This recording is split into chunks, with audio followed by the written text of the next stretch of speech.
24일 금요일 원포인트 큐티에 오신 성도님들을 주님의 이름으로 축복합니다.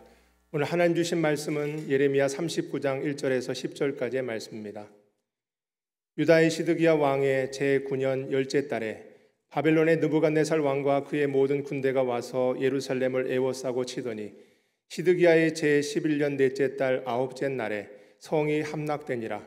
예루살렘이 함락됨에 바벨론의 왕의 모든 고관이 나타나 중문에 앉으니 곧 네르갈 사레셀과 삼갈 네보와 내시장 살스기민이 네르갈 사레셀은 궁중 장관이며 바벨론의 왕의 나머지 고관들도 있더라. 유다의 시드기야 왕과 모든 군사가 그들을 보고 도망하되 밤에 왕의 동산길을 따라 두담 샘문을 통하여 성읍을 벗어나 아라바로 갔더니 갈대아인의 군대가 그들을 따라 여리고 평원에서 시드기야에게 미쳐 그를 잡아서 데리고 하맛 땅 림나에 있는 바벨론의 느부갓네살 왕에게로 올라가매 왕이 그를 신문하였더라. 바벨론의 왕이 림나에서 시드기야의 눈앞에서 그의 아들들을 죽였고 왕이 또 유다의 모든 귀족을 죽였으며 왕이 또 시드기야의 눈을 빼게 하고 바벨론으로 옮기려고 사슬로 결박하였더라. 갈대아인들이 왕궁과 백성의 집을 불사르며 예루살렘 성벽을 헐었고 사령관 느부사라단이 성중에 남아있는 백성과 자기에게 항복한 자와 그 외에 남은 백성을 잡아 바벨론으로 옮겼으며 사령관 느부사라단이 아무 소유가 없는 빈민을 유다 땅에 남겨두고 그날의 포도원과 밭을 그들에게 주었더라. 아멘. 이 시간 목사님께서 예고된 심판과 회복이라는 제목으로 큐티 인도해 주시겠습니다. 할렐루야. 10월 24일 우리 예레미야 39장 1절에서 10절을 통해서 마지막 예레미야의 그 눈물의 어떤 방울이 땅에 떨어지는 날 드디어 예루살렘은 함락되고 바벨론에게 모두 포로로 붙잡혀가는 이제 최후의 종말의 날이 왔습니다. 이미 북이스라엘은 멸망당해 있었죠. 그럼에도 남유다에 대해서 하나님은 끊임없이 기업을 이을 백성으로서 기대를 가지고 기다렸지만은 마지막 유다의 왕 시드기야도 사람을 더 두려워했지 하나님께 돌아오는 것을 그렇게 진지하게 받아들이지 못했어요. 결국은 망하게 되는 것을 볼 수 있습니다.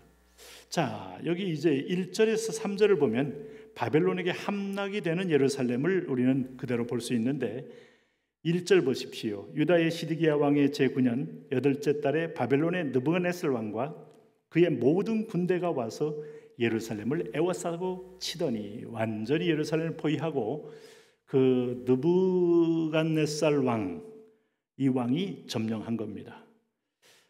그리고 나서 시드기야의 제11년, 제9년에 점령해서 제11년과 3년 만여에 아홉째 날에 성이 함락되었다. 꽤 버텼지만은 사실은 그 성이 버틴 동안에는 기근과 엄청난 고통이 동반되었죠. 네? 완전히 포위했는데 보급이 뭐 있겠으며 먹을 것이 뭐가 있었겠습니까?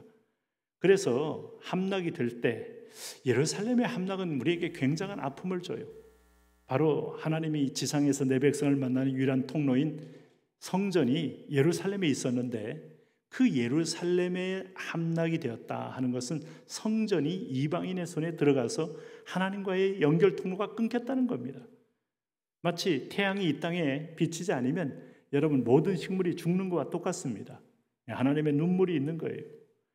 그래서 바벨론의 왕 모든 고관이 나타나 중문에 앉으니 곧 네르갈 사레셀과 삼갈 네보와 내시장 살스기민이 네르갈 사레셀은 궁중장관이며 바벨론의 왕의 나머지 고관들로 있더라. 아마 이 사람들이 바벨론의 최고의 고위직이었기 때문에 아마 예루살렘을 완전한 정복을 했다고 예루살렘 중문에 앉았다 하고 통치권의 이전을 뜻하고 있는 겁니다. 그래서 4절에 보니까 시드기야는 밤에 도망합니다. 모든 군사가 그들을 보고 도망했습니다. 밤에 왕의 동산길을 따라 두담 샘문을 통하여 성읍 벗어나서 아라바로 갔다.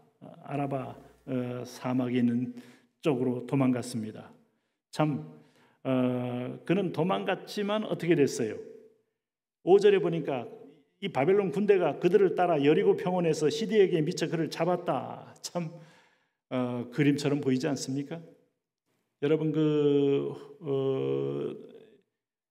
징기스칸이 그 유럽을 점령하면서 그 도망간 유럽의 왕을 위해서 흑해를 통하여 끝까지 추적해서 결국은 싹쓸이 해버리잖아요. 그것처럼 뒤를 쫓아서 잡았다는 겁니다. 그래서 하마 땅 리블라에 있는 바벨론의 르브네스 왕에게로 올라가매 왕이 그를 신문하였더라. 시드기야는 바벨론 르브네스 왕의 이 보좌 앞에서 그는 무릎 꿇고 이제 포로로 잡혀 있는 겁니다. 참 하나님의 말씀대로 예레미야 34장 이미 3절에서 내 눈이 바벨론 왕의 눈을 볼 것이며 그의 입이 내 입과 말할 것이며 했던 말처럼 포로로 생포되어서 그에게 딱 갖다 놓고 무릎 꿇고 지금 대면하고 있더라 이거죠. 말씀 그대로 이루어지잖아요. 예수님이 십자가상에 죽으시는 것도 말씀 그대로 이루어지잖아요. 옷이 제비 뽑김을 당하는 것조차도 이루어지지 않습니까? 네? 그런데 여기서 이 시드기야 왕은 결국 비참한 어떤 그 육체적인 어떤 가해를 당하게 됩니다. 그것이 뭔가 하면 여기 6절에 보세요. 시드기야의 눈앞에서 그의 아들들을 죽였고 왕이 또 유다의 모든 귀족을 죽였으며 그렇게 하나님의 말씀을 듣지 못하고 오히려 우리에게 힘을 빼게 한다. 우리를 약하게 한다. 우리 손을 아주 무력하게 한다라고 예레미야를 폄하했던 그들. 그 예레미야 말이 아니잖아요. 하나님의 말씀을 전하지 않습니까? 교회에서 목사가 하나님의 말씀을 대언합니다. 목사의 말이 아니에요. 저 목사가 나를 싫어해서 나를 자꾸 약점을 찍는구나. 나의 부족한 면을 자꾸 들춰내는구나. 반감 가질 이유가 전혀 없어요. 하나님 앞에서 코람데오 앞에서 음성을 들으셔야 돼요. 오늘 그랬던 사람들이 오늘 어떻게 됐습니까? 다 죽임을 당하잖아요. 말씀대로 이루어지는데 엄미한 말씀을 봐야지. 분명히 나한테 사감을 가지고 저런 말 할 거야. 사감을 가지고 이 100명이면 100명, 1000명이면 1000명 사감 가지고 말할 수 있는 그런 마음의 여유가 없어요. 하나님 말씀 듣기에도 급급한데. 그럴 때 7절에 보니까 또 왕이 또 시드기야의 눈을 빼게 하고 바벨론으로 옮기려고 사슬로 결박하였더라. 눈 빠지고 사슬로 결박되어서 그는 아주 비참한 자리에 떨어진 겁니다. 네? 그래서 자기 아들들이 다 죽임을 당하는 걸 보고 그 다음에 눈이 뽑힌 거예요. 그 보는 장면이 심판의 마지막 장면이 된 겁니다. 불쌍하지 않습니까? 우상 숭배하다가 결국 이정에 이를 동안 예레미야는 꾸준히 하나님의 말씀을 대언했을 때 깨닫고 우상에서 돌아왔고 저주에서 돌아왔으면 이런 일이 없잖아요. 어쨌든 하나님이 주는 교훈이에요. 이걸 통하여 너희가 갈 길은 하나밖에 없다는 걸 분명히 보여주는 겁니다. 그리고 나서 오늘 여기 이제 성전과 성벽이 파괴되는 겁니다. 예배를 무시하고 예배하기에 도외시한 성전, 예루살렘 성전이죠. 하나님 그 성전 헐어버려라 이거죠. 8절 보세요. 갈대아인들이 왕궁과 백성의 집을 불사르며 예루살렘 성벽을 헐었고 사령관 느부라사단이 성중에 남아있는 백성과 자기에게 항복한 자와 그 외에 남은 백성을 잡아 바벨론으로 옮겼으며 이제 드디어 다수를 잡아다가 이제 바벨론으로 다 데리고 가면서 바벨론의 유스가 마지막으로 여기서 끝나는 거예요. 포로로 주인된 자리에서 주인 노릇 못하면 영권, 통치권 이거 회복하지 못하면 우리가 사단에게 포로로 잡혀갈 수밖에 없어요. 그래서 정신을 차리고 우리가 깨어서 매 순간마다 영적으로 승리해야 할 줄로 믿습니다. 그런 의미에서 보면 그런데 한 가지 희망은 여기 10절에 있어요. 사령관 느부사라단이 아무 소유가 없는 빈민들, 그러니까 그때도 소작할 만한 땅도 없이 이리저리 유리 방황하던 사람들 유다 땅에 남겨두고 그날의 포도원과 밭을 그들에게 주었더라. 이것은 뭡니까? 하나님이 다시 회복할 씨앗들을 거기에 남겨두었다는 거예요.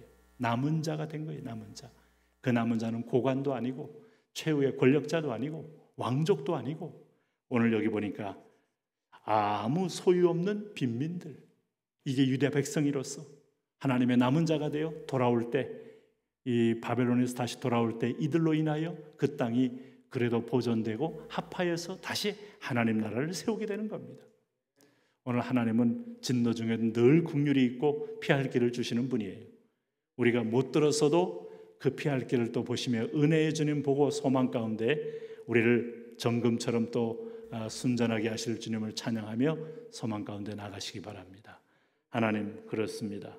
하나님은 선하시고 완전하시기에 또 그분의 뜻에 맞게 우리를 요청하실 때 은혜의 주여 우리도 하나님 남은 자의 후예로서 끝까지 믿음의 승리자의 남은 자, 구원의 남은 자, 상급의 남은 자 되어 영광 돌리게 하여 주옵소서. 예수님 이름으로 기도합니다. 아멘.